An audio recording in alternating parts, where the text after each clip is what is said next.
Bonjour à tous, bienvenue sur ma chaîne. Si vous ne me connaissez pas encore, je vous invite à aller regarder ma petite vidéo de présentation qui vous éclaircira un petit peu les idées sur le concept de cette chaîne et puis un petit peu qui je suis. Et aujourd'hui, on va parler de la confiance en soi. Alors je sais qu'on en a déjà beaucoup entendu parler sur internet de la confiance en soi, c'est un thème assez récurrent surtout au niveau du développement personnel. J'en ai bien conscience et c'est un petit peu grâce aussi à toutes ces vidéos que j'en suis là aujourd'hui. Mais si je vous dis que ma vision des choses, elle est différente de ce qu'on peut entendre sur internet.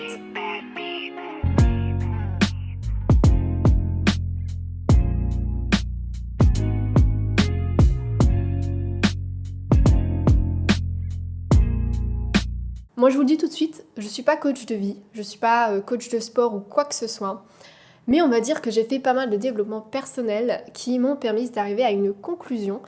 Et cette conclusion, elle est quand même assez différente de ce qu'on peut entendre habituellement. Et aujourd'hui, j'aimerais bien vous la partager. Je tiens à vous dire tout de suite que cette vidéo va être longue. C'est vraiment une entière masterclass là, que je vous propose, que je vous offre. Donc, je vous propose, vous, de vous installer confortablement avec un petit thé, un petit café, un verre d'eau, des gâteaux, tout ce que vous voulez. Mais voilà, prenez le temps de regarder cette vidéo parce qu'elle va être assez dense. Mais je pense qu'elle pourra vous aider. En tout cas, j'espère.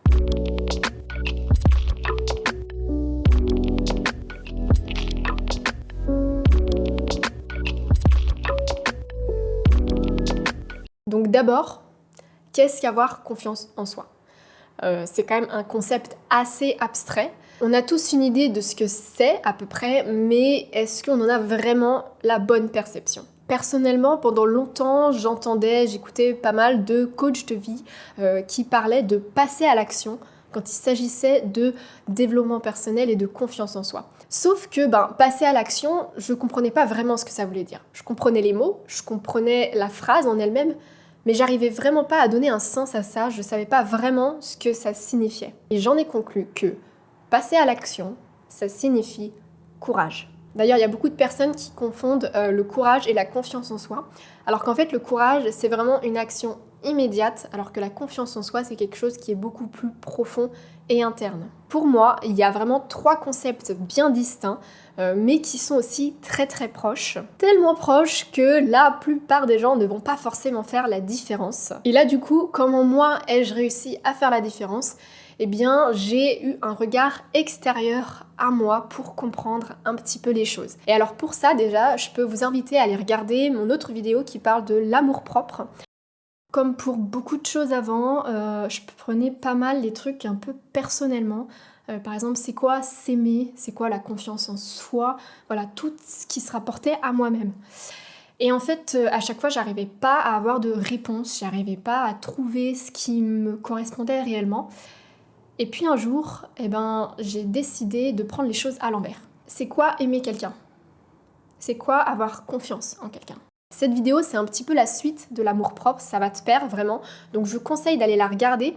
Vous allez peut-être un petit peu mieux comprendre le processus que j'ai fait pour en arriver là, c'est-à-dire prendre les choses à l'envers. Et ça, j'en parle dans la vidéo de l'amour-propre, donc je vous invite à aller la regarder avant de regarder celle-ci. Maintenant, revenons à cette vidéo-là. Donc comment j'ai fait pour faire la différence ? Eh bien tout simplement, j'ai pris les choses à l'envers et au lieu de les prendre personnellement, je les ai appliquées sur d'autres personnes. Donc du coup, qu'est-ce qu'avoir confiance en quelqu'un ?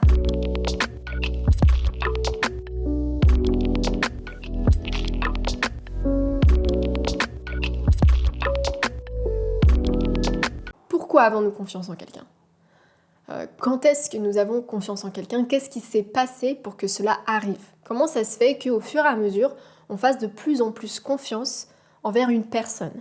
Parce que évidemment, on ne fait pas confiance tout de suite à quelqu'un qu'on vient de rencontrer. Vraiment, c'est très très exceptionnel quand on fait directement confiance. Et encore, ça reste de la confiance superficielle. Mais quand on a vraiment confiance en quelqu'un, vraiment profondément, comment ça arrive, ce genre de choses ? Je vais vous donner des exemples de la vie vraiment très simples. Le premier exemple, c'est vous venez de rencontrer une personne il n'y a pas très longtemps et vous voulez vous confier à cette nouvelle personne. On va l'appeler Marcel, pour que l'histoire soit plus facile. Vous voulez vous confier à Marcel, donc vous dites ce que vous avez à dire, et ensuite à la fin vous lui dites s'il te plaît, est-ce que tu pourrais le répéter à personne ? C'est vraiment un secret, c'est intime, c'est sur moi. Je voudrais que tu le répètes à personne. À ce moment-là, Marcel, lui, il va s'engager à garder le secret pour vous. Et si Marcel, il respecte son engagement, c'est-à-dire qu'il ne répète à personne, et bien dans ce cas, la prochaine fois, vous allez pouvoir lui faire confiance. Parce que en fait, ça va construire une certaine confiance entre vous, c'est-à-dire que vous savez qu'il y a un autre secret que vous pouvez lui dire qu'il ne répétera pas. En revanche, si Marcel ne respecte pas son engagement et ne garde pas votre secret pour lui et le dit à plein d'autres personnes, et bien la prochaine fois, il y a de très fortes chances que vous ne lui reconfiez pas un secret, parce que vous ne lui faites plus confiance du tout. Deuxième exemple, par exemple, vous demandez à Marcel, toujours Marcel, de faire quelque chose. Voilà, pour vous, d'aller, je sais pas moi, chercher un truc ou déposer, vraiment n'importe quoi. Vous demandez de faire quelque chose. Donc à ce moment-là, Marcel s'engage à faire cette chose-là. Il vous dit, ok, je ferai ça, vas-y, je donnerai le paquet à Jacqueline. S'il le fait, et ben là aussi, pareil, vous pourrez lui faire confiance pour la prochaine fois que vous lui demanderez de faire quelque chose. S'il ne le fait pas, la prochaine fois, vous aurez beaucoup plus de mal à lui demander quoi que ce soit parce que vous aurez du mal à avoir confiance. Vous vous direz, il va pas le faire, quoi. Donc voilà, la confiance envers quelqu'un, au début, c'est vraiment un principe d'engagement. C'est comme ça que ça naît. On demande des choses, de ne pas dire, de faire, de ne pas faire. Et plus ou moins, si on le fait ou on le fait pas, il y a de la confiance qui naît entre les gens. Mais bon, vraiment, ça, c'est plus superficiel. Mais au fur et à mesure que le temps passe, comme ce camion d'ailleurs, merci monsieur, au fur et à mesure que le temps passe, on bâtit plus cette confiance sur de simples actions du quotidien, mais vraiment sur des choses beaucoup plus profondes, beaucoup plus internes à l'être humain. Et là, on parle plus de sentiments, d'émotions. On fait confiance aux gens pour ne pas nous trahir, parce que finalement, on s'est attaché aux personnes, vu qu'on leur fait de plus en plus confiance. Donc on compte sur elles pour ne pas nous blesser, ne pas nous trahir, ne pas nous faire du mal.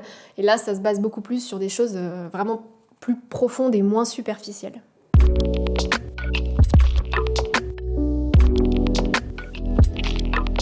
Maintenant, comment en arriver là? Parce que bon, c'est beau de sortir des discours comme ça, mais comment on fait clairement pour en arriver là?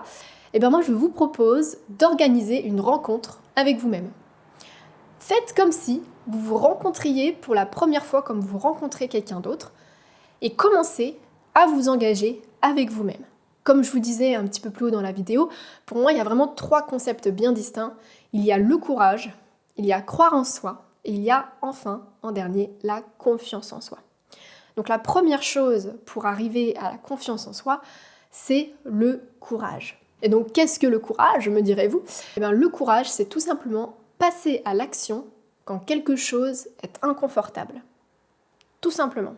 C'est quand on n'a pas forcément très confiance en nous pour ce genre de choses et qu'on se lance quand même. Le courage, c'est vraiment se lancer hors de sa zone de confort. Et on n'a pas besoin d'avoir de confiance en soi pour avoir du courage. On n'a pas besoin d'avoir confiance en nous pour faire quelque chose dont on n'a jamais fait. On n'a pas besoin d'avoir confiance en nous pour sortir de sa zone de confort. On a seulement besoin de courage. C'est le courage qui construit la confiance en soi.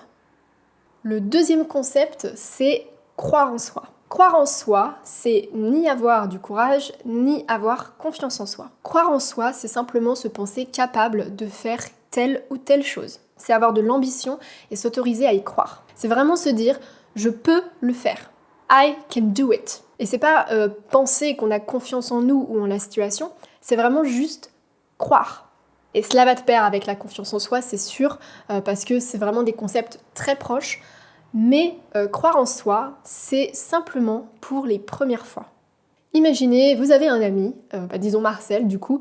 Marcel veut faire un marathon pour la première fois, mais il a peur. Qu'est-ce que vous allez lui dire?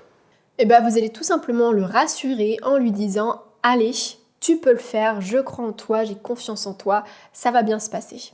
Si vous dites ça, c'est parce que c'est la première fois qu'il va faire un marathon.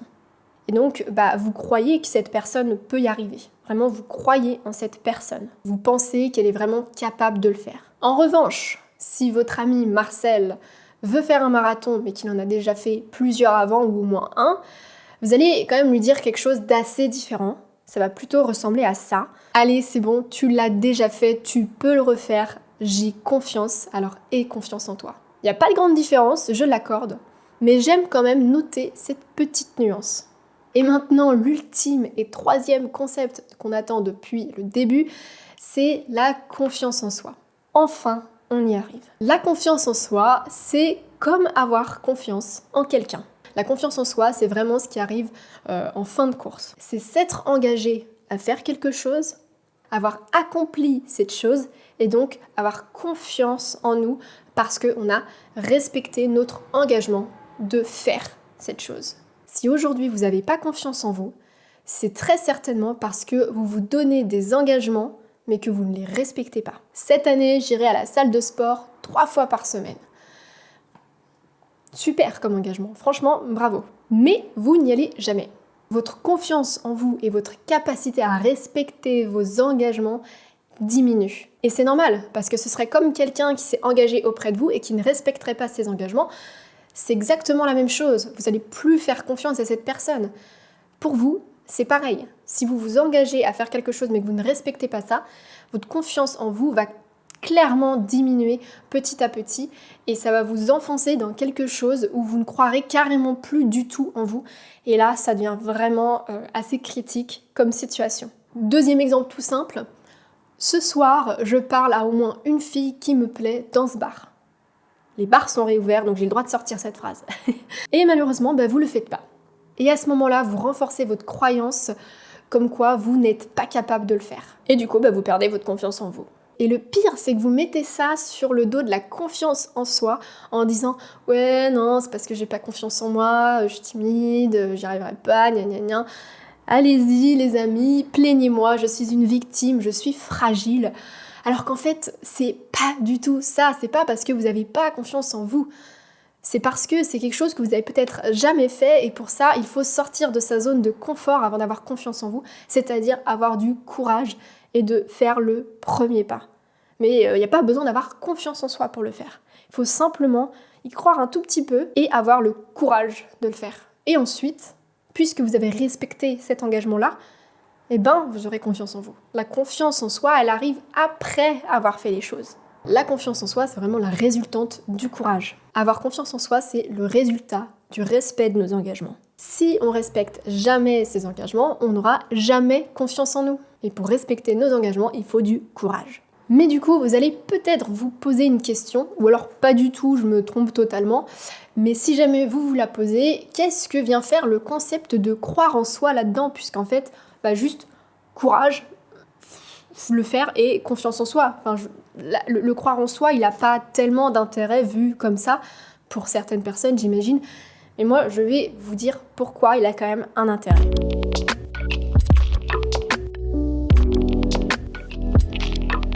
Et je pense que ça aussi, ça se construit en 3 étapes.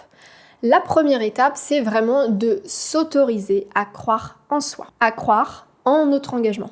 Je veux prendre 10 kilos, je crois que j'en suis capable, je vais aller à la salle de sport pour le faire. Si déjà tu crois que t'en es capable, il y a la moitié du travail qui est fait. Je pense qu'à ce moment-là, tu es vraiment sur la bonne voie. Et si tu as du mal à y croire, pose-toi la question, est-ce que c'est impossible de prendre 10 kilos ? Je te donne la réponse tout de suite, non, c'est pas impossible de prendre 10 kilos. Donc ça veut dire que c'est possible. Et là, pour ça, je remercie le fameux David Laroche, qui a été très utile puisque c'est lui qui est à l'origine de cette phrase un petit peu inversée, c'est-à-dire « tout ce qui n'est pas impossible est possible ». Donc vraiment, si tu as du mal à croire que tu peux prendre 10 kilos ou perdre 10 kilos, pose-toi cette question, est-ce que c'est impossible de le faire ? Non. Donc ça veut dire que c'est possible. Voilà, il n'y a plus qu'à y croire, à y aller, avoir du courage, le faire, respecter ses engagements, le faire, accomplir cette mission et revenir avoir confiance en soi.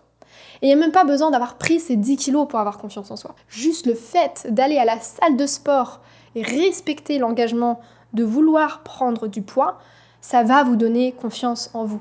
D'ailleurs, c'est pour ça que le sport, en général, on dit que ça donne confiance en soi, parce que en fait, c'est respecter un engagement qu'on a pris et le respecter vraiment de manière très disciplinaire, puisque pour aller 3 ou 4 fois à la salle de sport par semaine, c'est quand même quelque chose d'assez régulier, qui demande de l'autodiscipline, qui demande du courage, de la détermination. Et quand tu mets tout ça en œuvre, forcément, tu as confiance en toi après. À chaque fois que vous irez à la salle de sport, vous aurez un petit peu plus confiance en vous. Pourquoi ? Parce que à chaque fois, vous aurez respecté une fois de plus votre engagement. Et donc, plus tu respectes tes propres engagements, plus tu vas avoir confiance. Exactement comme avec une autre personne. Plus cette personne respecte ses engagements envers vous, plus vous aurez confiance en cette personne. La confiance en soi, c'est vraiment la résultante d'action. Et c'est pour ça que beaucoup de coachs de vie parlent de passer à l'action pour avoir confiance en soi. Et j'espère que dans cette vidéo, je leur ai rendu clair. Vraiment, on ne peut pas avoir confiance en soi si on ne fait pas des actions qui nous engagent et qui nous font prendre confiance en nous-mêmes. Avant de travailler sur la confiance en soi, il faut vraiment travailler sur son courage. Le courage de juste poser un pied hors de sa zone de confort. Juste ça va vous aider. Il faut vraiment voir les choses sous un autre angle. On a une vision de la confiance en soi qui, je pense, est assez erronée. Parce qu'en fait, pour travailler sa confiance en soi, il faut simplement travailler son courage et ses engagements. C'est comme ça que ça va se construire. Il faut vraiment comprendre le processus psychologique qui est derrière tout ça. Comment passer à l'action, comment avoir du courage et faire les choses nous donne confiance en nous. Et moi, du coup, c'est ça que je comprenais pas avant d'avoir vraiment défini les termes et m'être fait ma propre vision, c'est-à-dire pourquoi les gens parlent toujours de passer à l'action pour avoir confiance en soi. Je ne comprends pas pourquoi, où est-ce qu'ils veulent en arriver. Et du coup, j'ai vraiment tout vu d'un point extérieur, c'est-à-dire en l'appliquant sur une autre personne et vraiment en réfléchissant, en décortiquant les choses. Et j'ai fini par comprendre quel processus psychologique il y avait derrière tout ça, ce qui permettait vraiment à la fin, tout à la fin, d'avoir confiance en soi. Avant de vouloir avoir confiance en vous, autorisez-vous à y croire, prenez une grande inspiration et ayez du courage. Faites ce que vous avez envie de faire.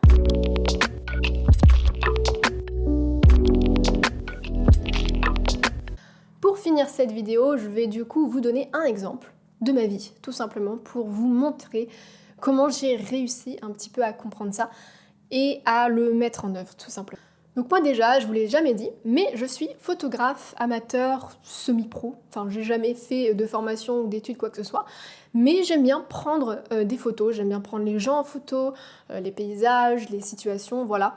J'aime bien photographier en général.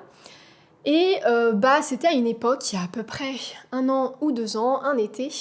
C'était l'été de la pandémie, donc l'été 2020 d'ailleurs, où je me suis dit, ce qui serait bien, c'est que je puisse m'entraîner, même pendant cette période où on ne peut pas trop bouger. Le souci, c'est qu'à l'époque, j'étais incapable d'aller aborder des gens. Donc, c'était compliqué pour moi, quoi. Je me suis dit, je vais aller photographier peut-être dans la rue, demander à des gens, mais je me sens pas vraiment capable d'aller leur parler. Et puis en fait, comme j'avais compris ce système de confiance en soi, de respecter ses engagements, de se dire voilà, j'y crois, je pense que je peux le faire, je veux dire, pourquoi j'en serais pas capable ? Je me crois incapable de le faire, mais pourquoi je me crois incapable ? Il n'y a pas de raison, c'est pas impossible, donc c'est possible. Donc il n'y a pas de raison que j'y arrive pas, donc je crois que je peux le faire, je vais m'engager à le faire, allez, c'est parti. Et je suis partie pour 1 heure de promenade à peu près dans un parc pas très loin de chez moi à l'époque avec mon appareil photo. J'ai marché pendant 1 heure avant de pouvoir réussir à faire quoi que ce soit. Je marchais dans la rue, dans le parc et je me disais comment je fais ? J'avais la trouille pas possible d'aller parler aux gens pour les prendre en photo et vraiment juste l'idée de le faire, j'étais sur le point de m'évanouir, vraiment tellement j'avais peur de ça. Et pendant 1 heure, j'ai marché comme ça, je cogitais dans ma tête et j'étais là genre, je suis obligée de le faire, il faut que je le fasse parce que sinon je vais rentrer et je vais avoir encore moins confiance en moi, je vais renforcer la croyance limitante que je ne suis pas capable d'aborder des gens. Donc il faut que je le fasse en fait, il faut que je respecte l'engagement que je me suis pris quand j'ai commencé cette promenade, c'est-à-dire aborder des gens dans la rue, dans le parc, pour les prendre en photo. Et au bout d'1 heure, j'ai vu un couple au loin qui promenait son chien. Et j'étais sur le chemin pour revenir à la maison. Donc j'ai dit, là c'est le moment ou jamais, c'est le dernier moment avant de rentrer chez moi et de pleurer comme une grosse merde dans mon lit. Et en fait, je les ai vus et j'ai juste pris une grande inspiration. J'ai arrêté de penser à ce moment-là. La lumière vient de s'éteindre, c'est pas grave. J'ai arrêté de penser à ce moment-là et je suis allée les voir, je suis allée leur parler. Et j'ai fait oui, bonjour, excusez-moi, je suis photographe amateur et voilà. Bon, désolée, la caméra a coupé, donc je sais pas trop où j'en suis là. J'étais en train de dire que je disais au couple de voilà, je suis photographe amateur, j'aimerais vous prendre en photo, est-ce que ça vous dit de poser 5 minutes pour moi, histoire que je m'entraîne. Et puis voilà, après les photos, je vous les envoie par mail, vous me passez un mail et je vous les envoie. Et puis bah c'est donnant-donnant quoi. Et en fait, eh ben, ils ont très gentiment accepté, ils ont fait « Ah mais il n'y a pas de souci, ok, machin, où est-ce que vous voulez qu'on pose et tout ?» Et puis il y avait un banc juste à côté, j'ai dit « Bah écoutez, asseyez-vous sur ce banc, je peux peut-être vous prendre avec votre chien, ça peut être pas mal, ça peut faire photo de couple un peu. » Et vraiment, en fait, ça m'avait... Enfin, je me suis pas évanouie, quoi. Tout s'est très bien passé. Plus que ce que je l'imaginais, ils ont été très gentils avec moi. Vraiment, j'ai pris des photos pendant 5 minutes, grand maximum, et puis après, on a discuté pendant 30 secondes. Pas trop m'en demander, c'était ma première fois aussi, donc j'ai pas non plus... Je suis pas restée des heures avec eux. Mais voilà, ça s'est très bien passé, ils ont très gentiment accepté, et puis ils m'ont donné leur mail. Puis le soir même, j'ai envoyé les photos par mail après les avoir retouchées. Et voilà quoi, juste, ça s'est vraiment très bien passé et je me sentais bête après d'avoir eu peur de ça, quoi, d'avoir eu peur des gens, alors qu'en fait je propose quelque chose quand même qui est assez sympa, c'est-à-dire des photos plutôt pas mal, gratuitement, ça prend 5 minutes, enfin voilà quoi, c'est... Et j'avais eu peur pour pas grand-chose et du coup, quand je suis revenue chez moi, j'ai été extrêmement fière de moi et j'avais pris un peu confiance en moi, du coup, parce que j'avais respecté mon engagement et en plus de ça, je me croyais capable maintenant et j'en suis capable, je me crois capable de le faire parce que je l'ai déjà fait. Donc il n'y a pas de souci, je pense, pour le refaire plus tard, quoi. Peut-être que j'aurai encore un petit peu de stress parce qu'il y a toujours un peu de stress quelque part, mais j'aurais pas cette chose qui me tétanise, qui m'empêche de le faire, cette espèce de croyance limitante que je suis trop timide, que je suis pas assez douée, que je dérange les gens, que voilà, plein de trucs comme ça.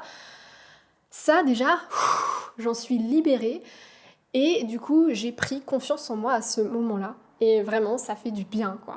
Et vraiment, la leçon de ça, c'est qu'il suffit juste d'avoir un petit peu de courage. Parce que j'avais pas du tout confiance en moi pour ça. Mais j'ai eu le courage de le faire malgré cette non-confiance. Et ça a marché, quoi. Et le courage, tout le monde en a. Et si t'en as, mais que t'as du mal à l'exploiter, ça s'apprend, ça s'apprend. Tu commences par des petites choses. C'est les petits pas dont on parle souvent dans le développement personnel. Un petit pas après l'autre, et finalement, après, t'en feras des beaucoup plus grands, et t'arriveras vraiment très très loin. Et comme dit, je crois que c'est Lao Tzu qui dit ça, un voyage de 1000 km, ça commence toujours par un pas. Voilà, j'espère que cette vidéo vous aura plu. Je pense qu'elle est vraiment très longue. C'est une vraie masterclass, ce truc. Donc j'espère que ma vision des choses vous aidera, vous, à l'avenir et vous rendra peut-être les choses un peu plus claires. En tout cas, moi, ça m'a beaucoup aidé dans ma vie. Donc voilà, je vous le partage.